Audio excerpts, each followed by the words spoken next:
जन स्वराज को कैसे देख रहे हैं बिहार की हाँ? राजनीति में? ईमानदारी से बताइए। जन स्वराज जो है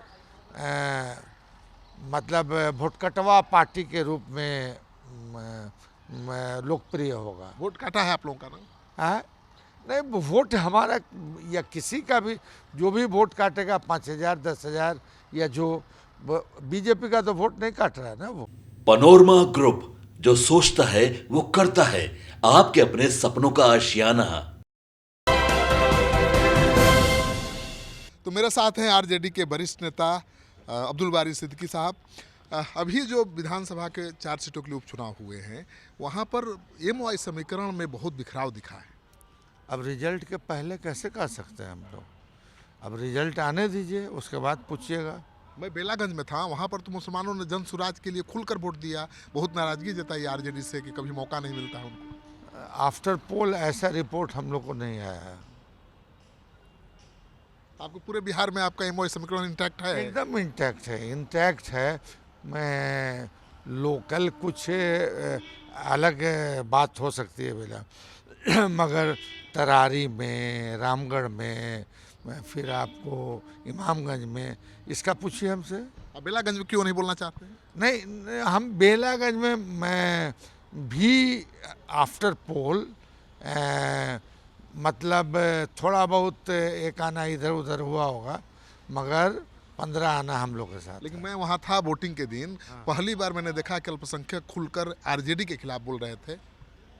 अब पता नहीं क्या वजह है, अगर आप बता रहे हैं तब, मगर मेरी जिन जिन लोगों से बात हुई उन लोगों ने बड़ा पॉजिटिव बताया। लेकिन उनकी शिकायत यही थी कि उनको राजनीतिक भागीदारी नहीं मिलती है, जिनकी उनकी हिस्सेदारी होनी चाहिए उतनी नहीं मिलती है।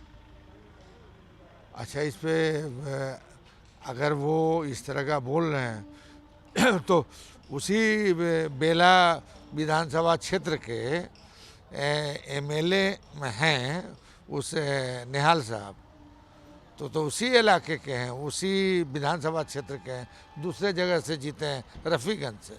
ये बेलागंज में तो सबसे ज़्यादा मुसलमान है, तो क्यों नहीं उसको मिलना चाहिए टिकट? ओह भैया, अब अभी इसका विषय नहीं, अब तो इस समय बीत गया। लेकिन वहाँ हारेंगे तो सवाल उठेगा। सवाल उठेगा तो समीक्षा करेंगे ना हम, मगर पहले हम कैसे कहते हैं कि हार रहे हैं? हमारा मानना है कि हम जीत रहे हैं। जन स्वराज को कैसे देख रहे हैं बिहार की राजनीति में? ईमानदारी से बताइए। जन स्वराज जो है मतलब भुटकटवा पार्टी के रूप में लोकप्रिय होगा। वोट काटा है आप लोगों का ना? हाँ? नहीं, वोट हमारा या किसी का भी जो भी वोट काटेगा 5,000 10,000 या जो बीजेपी का तो वोट नहीं काट रहा है ना वो। नहीं, सबका काट रहा है, तरारी में भी काट रहा है, रामगढ़ में काट रहा है, क्यों नहीं काट रहा है? अरे तो सबका आप जैसे हमसे बेला का पूछ रहे हैं, बेलागंज में भी काट रहा है। अरे बताए, तो आप बेलागंज के बारे में पूछिए, हमसे पूछिए कि तरारी में मुस्लिम वोट का क्या है, रामगढ़ में मुस्लिम वोट का क्या है। रामगढ़ में डिवीजन हुआ, तरारी में एकजुट है। नहीं, रामगढ़ में डिवीजन नहीं हुआ है, बहुत हल्का फुल्का, मतलब 5% भी नहीं कर सकते। वहाँ तो यादव ही बीएसपी की तरफ चले गए। अरे भैया, यादव गए क्या है, लोकल फैक्टर, और ये तो बाई इलेक्शन है। बाई इलेक्शन को ढोता नहीं ना है लोग आम चुनाव में। अच्छा, बाई इलेक्शन में कभी सत्ताधारी दल इतना जोर नहीं लगाता है जितना इस बार नीतीश कुमार, लालू यादव दोनों ने लगाया। क्यों? नहीं, सत्ताधारी दल ने लगाया। आपने भी लगाया, लालू जी आखिरी दौर में उतर गए मैदान में। भाई, अब जब जहाँ गए थे आम चुनाव में कोडरमा, तो वहाँ से लौटे तो बेला भी चले गए। मतलब बीमार लालू जी को परेशान कर रहे हैं आप लोग प्रचार कर रहे हैं। वो हम लोगों की बात नहीं मानते, हम लोग तो कहते हैं कि आप आराम कीजिए, मगर उनका मन है कि मानता नहीं। लालू जी को उतरना ही पड़ता है मैदान में। हम मन है कि मानता नहीं। पॉलिटिकल आदमी हैं, उनको बर्दाश्त थोड़ी होता है। जिस पार्टी को उन्होंने सींचा है, बहुत मेहनत से बनाया है, तो वो बर्दाश्त करेंगे कि साहब उसको किसी तरह का नुकसान हो। बेलागंज में उतरे केवल एक सीट पर है केवल बेलागंज। नहीं, हम लोगों ने तो मतलब एक तरह से मना किया था, मगर उनकी इच्छा थी कोडरमा और वहाँ जाने की, तो गए। तो लालू जी के जाने से भी माई समीकरण नहीं बचा, ये कितना बड़ा सवाल है। 2025 की चिंता तो बढ़ाएगा। भाई, अब जो बात अभी रिजल्ट आई नहीं वो पूछ रहे हैं आप।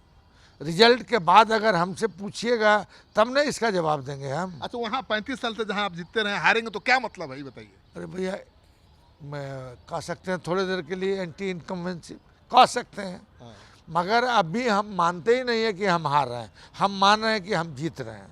चलिए, तो आपने सुन लिया, अब्दुल बारी सिद्दीकी जी को कह रहे हैं कि हम तो अभी मानते ही नहीं कि हम हार रहे हैं, लेकिन ये भी मान रहे हैं कि एंटी इनकम्बेंसी फैक्टर हो सकता है, लेकिन 2025 के विधानसभा चुनाव में कोई असर नहीं पड़ेगा, उनका एमओआई समीकरण इंटैक्ट रहेगा।